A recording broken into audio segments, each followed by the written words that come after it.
Hi, I'm Matt Finney, and this is the Bad News Network.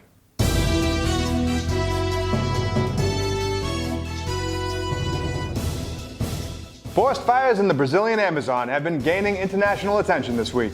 According to Brazil's National Institute for Space Research, this year has seen an 80% increase in Amazon forest fires. Experts say the fires are a result of excessive deforestation, which has seen more activity this summer than in the last 3 years. This is bad news for, well, everyone, as the Amazon absorbs millions of tons of carbon emissions each year, and it helps with regulating climate change. It also helps provide huge amounts of that precious resource that humans love so much called air. Scientists say that at the current rate of deforestation, the Amazon could reach a tipping point and just become a desert. Brazilian President Jair Bolsonaro stated his lack of concern for the fires and did what any good politician would do. He stated that his enemies started the fires just to besmirch his name and his polished political reputation. Sounds legit. Today, citizens of the world have united to battle the flames with Instagram pictures, hashtags, and interpretive dance. This comes as a relief, as Jair stated that Brazil doesn't have the money or the resources to battle the flames. Even the fire is charging people? Gotta pay for everything these days. Korea and Japan are in a messy military information divorce. Earlier this week, Japan decided to remove South Korea from its trade buddy list. In turn, South Korea announced its withdrawal from its intelligence sharing pact with Japan. So now, new tensions have arisen surrounding Japan's interaction with South Korea during World War II, and the two countries are no closer to being friends. It is expected that Washington will have something to say about this, as the pact helps relay information regarding North Korea's missile activities. Come on, guys, really? Can't we all just get along in harmony and mutual dislike of the Hermit Kingdom and the commies? The Kremlin issued a statement this week ensuring that all is well regarding a mysterious explosion and a nuclear-powered rocket. There is absolutely nothing wrong with the fact that 4 Russian radiation monitoring stations have gone down and completely stopped giving data and information on the radiation levels of the explosion. Fear not, the government will take care of you. All is well. Spasiba. It was officially announced this week that The Matrix Part 4 will be put into production, starring the series' leading man and lady, Keanu Reeves and Carrie-Anne Moss. The 4th edition will be written and directed by Lana Wachowski. Lana is responsible for writing and directing the other 3 Matrix movies and is excited to start on the new project. No plot details have yet been released, but I have a guess as to how it's going to go down. Neo will infiltrate a gang of agents that are responsible for a series of data robberies who also love to surf the internet.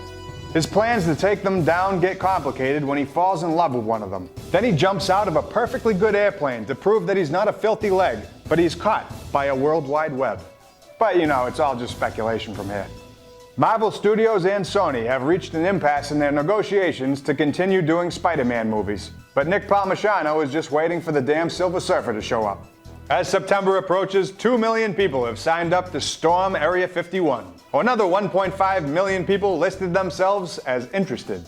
The small county of Lincoln, Nevada, just outside of Area 51, consists of 5,200 residents. The potential for a large influx of Area 51 Naruto runners is something the county is taking very seriously. County officials have pre-signed an emergency declaration that would give financial help and emergency personnel from the state should the need arise. The worry is that the massive influx of Kyles and Naruto runners would strain the current infrastructure of the small county.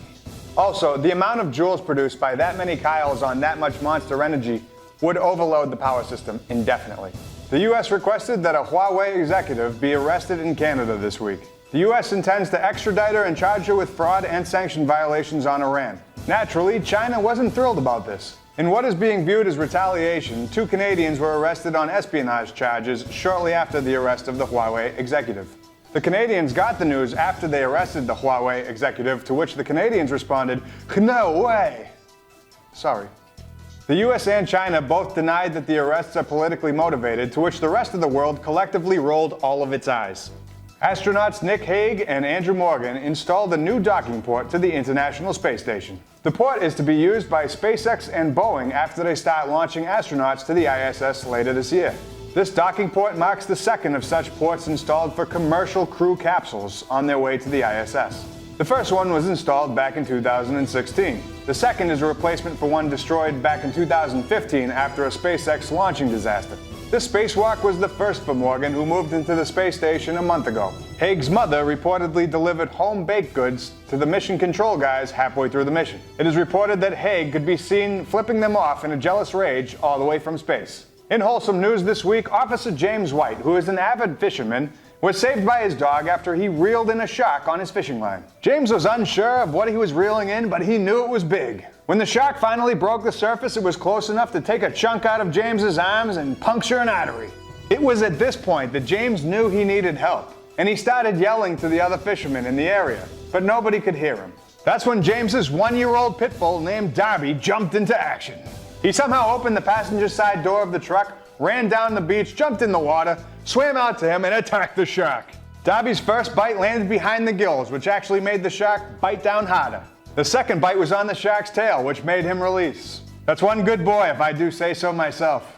Now, this shark wasn't a great white shark or even a tiger shark, but we still want to acknowledge this good boy's use of force, and we're happy that James and Darby came away from the situation unscathed. He got his arm bitten by a shark. Sorry, James. This warm and fuzzy tale just goes to show you that you should be afraid of sharks and not pit bulls. Unless you're a shark.